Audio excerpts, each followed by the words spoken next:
Hi. Hi. Thank you, Dom, for hosting us. This is hosted on behalf of Bolster Risk Management. I'm Jenny from Jenny Aitken Mortgages, and we have Jin McAllister from Barfoot Thompson. So a conversation about the current market as we're looking at December 2020.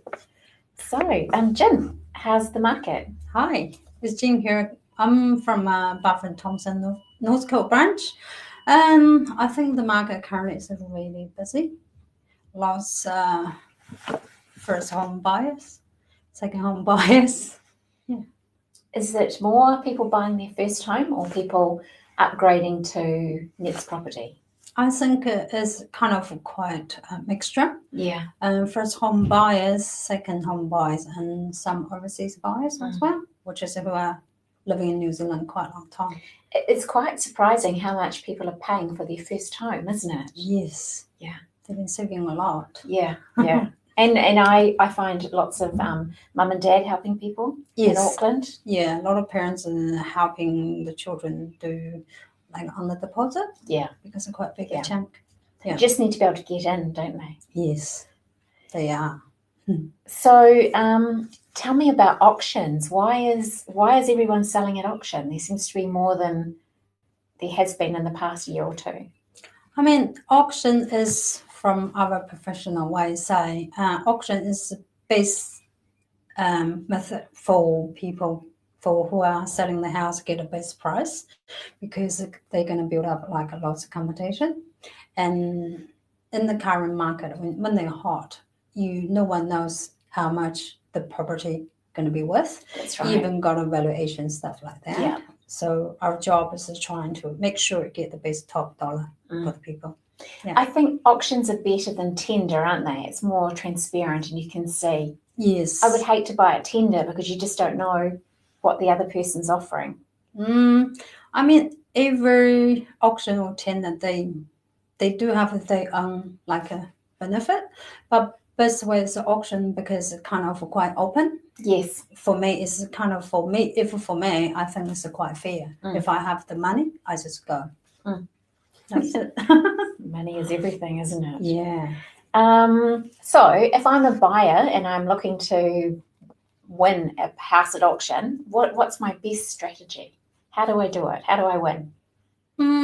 After the auction, I normally would suggest my client is put their best offer straight away, even they have a condition. So some people, when they're on the auction, they go to the auction, but they can't bid on the auction. But if the property pass on the auction, they always can put a conditional offer straight away, which is when after auction, everything's still hot. Yeah. And they still have the best opportunity. So, but what if I can bid at auction? Do you advise on strategy for clients? Like, do you go in really low, or do you go in high, or do you sit back and wait? Do you have a strategy that you talk to people about? Yeah, I normally have a meeting with the buyer before the auction, which is I would suggest when you want to bidding on the auction, I think you want to buy a property. The best way I would suggest my client just go bid. If you don't bid, you don't have opportunity. You can't buy the house. I notice some people do a strategy where they sit back and they don't bid until it gets right to the end and the auctioneer is saying any further bids going, and then they go in with their first bid. And I've had clients miss out that way, and it's they always say to me that person was just going to keep on going, and I think you don't really know that, but it's just psychological, isn't it? People feel emotionally tired. They've got to the end, they think they might be winning, someone else comes in. Yeah. Some people does have that different strategy. I think everyone thought different ways. Yeah. I went to an auction the other night and it was really helpful. They gave us pen and paper and we were just tracking the numbers and it went quickly. Yeah, sometimes at the moment all the auctions numbers go really fast.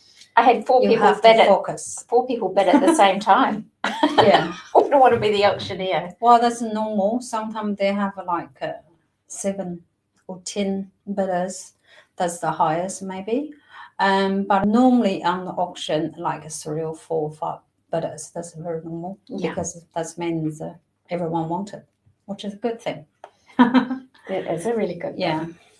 So tell me about the area of real estate that you work in. Is it primarily residential? Do you do any other commercial or?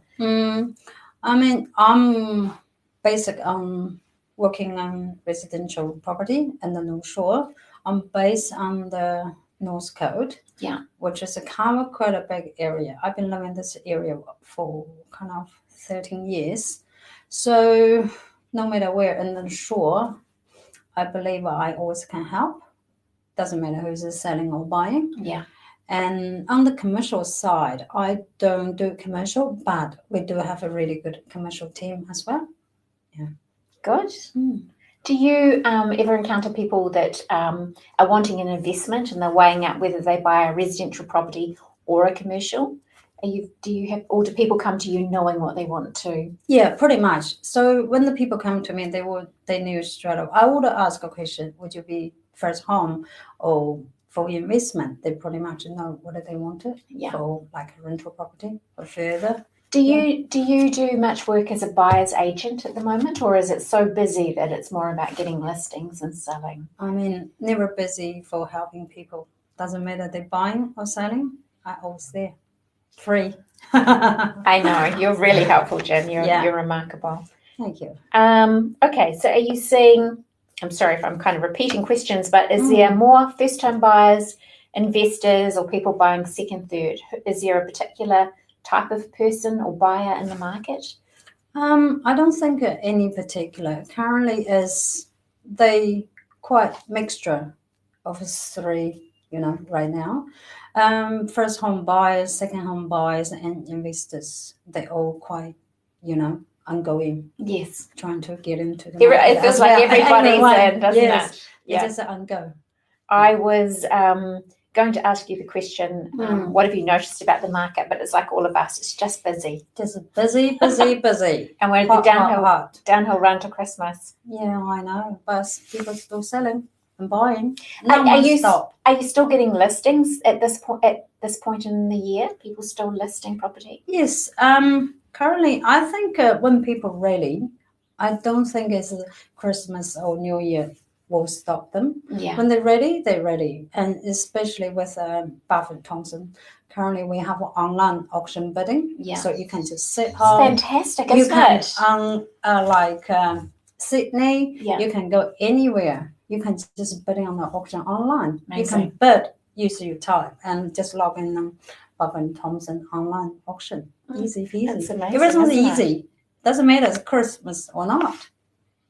That's really good. I have this theory that Kiwis often take their Christmas holiday break and then they get their house ready for sale. So it gives them time to touch it up or get rid of stuff, and then they list it. So are you expecting lots of listings January, February? Yes, I have been busy doing quite a bit of appraisals. Some people I would have suggest, because I want to help them, want to make sure they're doing the right thing. So I don't suggest them rush. Make sure everything prepared. Yeah, I would help them from the beginning until the end, especially when they tidy up the house. I would have given a little bit of suggestions. So what's the best thing that someone can do if they're bringing their house to market? And they have a limited budget, not a lot of time. What are the main things that they can do to their property that's going to help list and sell? Best way is. I won't say best way, but I would suggest make sure they tidy up the house. If the property depends, just every single property is different. Some property probably need a little bit touch up, like with the paint. Yeah. Clean the driveway, tidy up a little bit of the garden, like put some stuff, in the storage.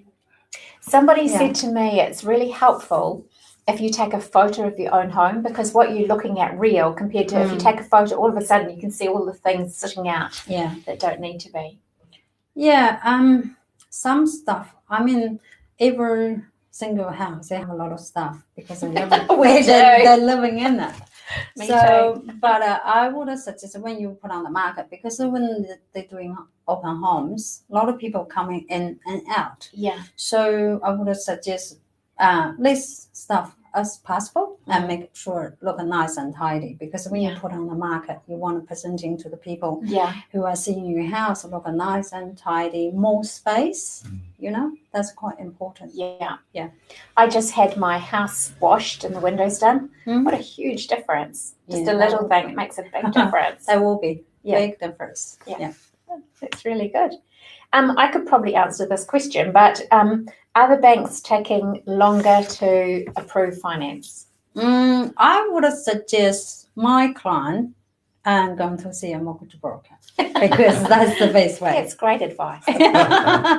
Which is the best way. And I would suggest to my clients that they get pre-approved before they start looking. Yes. Because you know your budget. And if you've got a pre-approval, I think your ability to negotiate is a lot stronger because you know what your numbers are. Yes. It's not an if, it's pretty much a maybe.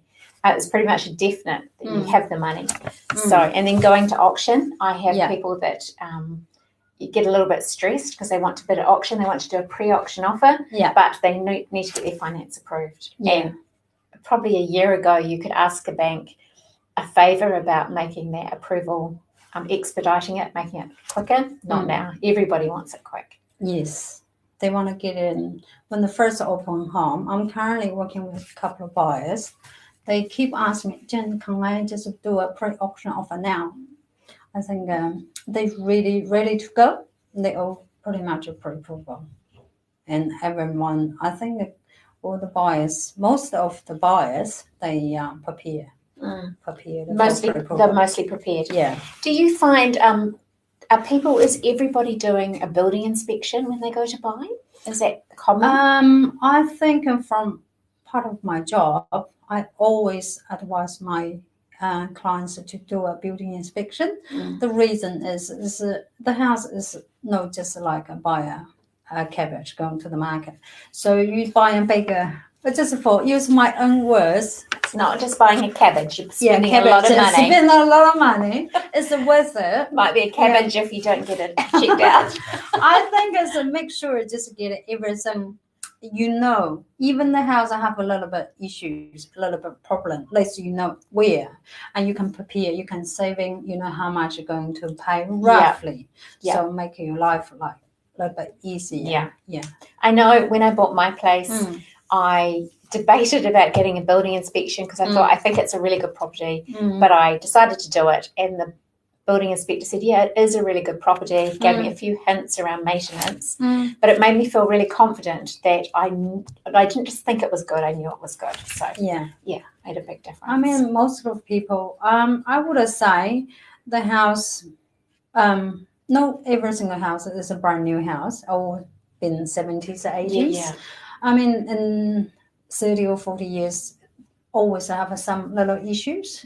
But I would suggest the buyer get a professional. I mean, I'm selling, but a building inspector, definitely professional advice and need to take. I'm glad you said that because next webinar we have a great building inspector, so we'll have some good questions to ask. That's good. Okay, so any other insights into the market that you can share with us? Inside of the market. Do you think that prices will keep going up? Well, it's hard to say. Currently, but I know current market is really hot. We are definitely short stock. And that's why every single auction, like heaps of people, like 4 or 5 bidders, and the prices just keep going. Are they surprising you what some people are achieving for their sales price? To be honest, in some property I kind of I knew the market is hot. And by the end of the day, sometimes it does give you a little bit of surprise. That's why the auction come to square one. That's why it's the auction. You don't know. No one knows where it's going to be end. No, you don't. Yeah. Okay. Well, thank you very much. Thank you. I would like you a question too. Ask away.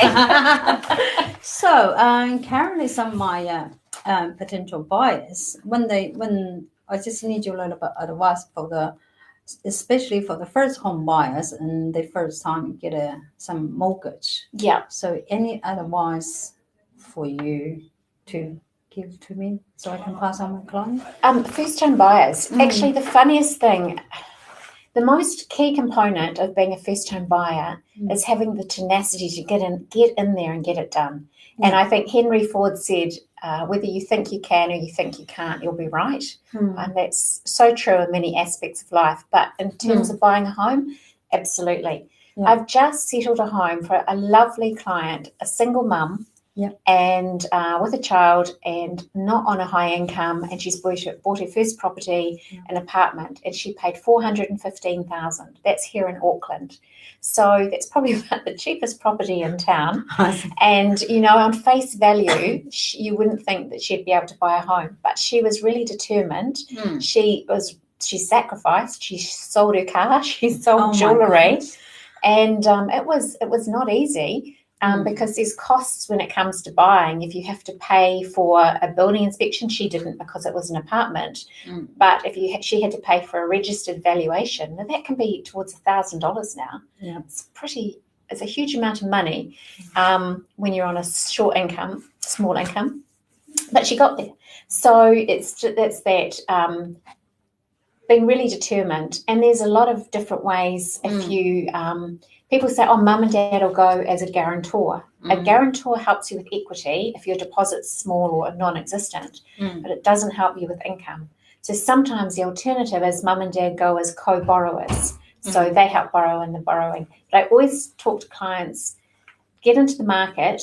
It's a bit like a river with lots of rafts floating. You have to get onto the first stable raft, make yourself steady, and then it's a picture. And then you move on to when you kind of get yourself sorted, then you can move on to the next raft. And you have to think of it as a project. You may not buy your perfect first time from the get-go, but at least if you're in the market, get stable, then you can move on to the next one. Yes. And you're in this one. And interest rates have just never been lower. It's so cheap to borrow money. And in most cases, people are genuinely surprised how cheap it is to pay for a mortgage. It's cheaper than rent. So if you can borrow, steal that deposit, if you can got KiwiSaver, mum and dad can lend you some money, give you some money, perhaps as co-borrowers, friends together or family members together and buy. You just want to get in there, get settled and go from there. Oh, cool. Yeah. Thank you. Yeah. I do have a second question. So about the deposit part. So a lot of first home buyers and also invested second home buyers, they're not really 100% sure. So say, how much I need a 40% deposit for if I buy second home. Some people say you only need a 30%. And for the first home buyers, it has to be 20%. Is there any flexible? So there's a variety of lenders. There is main bank, and then there is non-bank or specialist. In terms of buying, if you're a first home buyer, you want 10% deposit, and you can buy it with 10% and borrow 90%. If you're buying an investment property, the LVRs keep changing. So a year ago you needed 30%. Before that you needed 40%. Yeah. At the moment there are some lenders, one bank and non-banks, that will let you buy an investment property with 20% equity and or deposit. And people sometimes get confused. If they want to buy an investment property, how does that work? What you're effectively doing is you need enough equity in your own home, and then you're actually borrowing the whole purchase price of the investment property. So you don't have to put in any of your own money, you're borrowing it, but it's about the equity. And if you're not sure on how to work that out, contact a mortgage broker, they'll tell you straight away. Thank you. That's really good to know. I get a lot of people asking me that questions. I said, I'll find out from the professionals. Exactly. I think everyone has their space of knowing their area, and if you just tap into that. And also, too, I have plenty of clients that think, I did try going to a bank, but they only have one bank. They only have one set of criteria. The person they're dealing with may not know all the information. At least a broker is free. They give you the right information. The banks pay us, so we only get paid if you get the house. Quite motivating. Yes. Just going to bring in a question about risk. So if you have mums and dads helping with either a deposit or co-lending, yes, that increases mum and dad's risk. Absolutely. So if they do have life insurance or mortgage protection insurance, Absolutely. they'll need to review that. Absolutely. So the banks are really good when you have a guarantor in place. The banks, the person that's guaranteeing. So say if we take a typical example of a young couple borrowing and mum and dad are guaranteeing, so they're putting up some of their own home, the banks want to assess that they can afford that portion they're guaranteeing. They're not paying for it. The children are paying for it, but just in case they can't. So as a parent and you had a child buying, you'd want that child to have income protection and life protection, because as a parent, you don't want to be left liable for that portion of the debt if something should happen.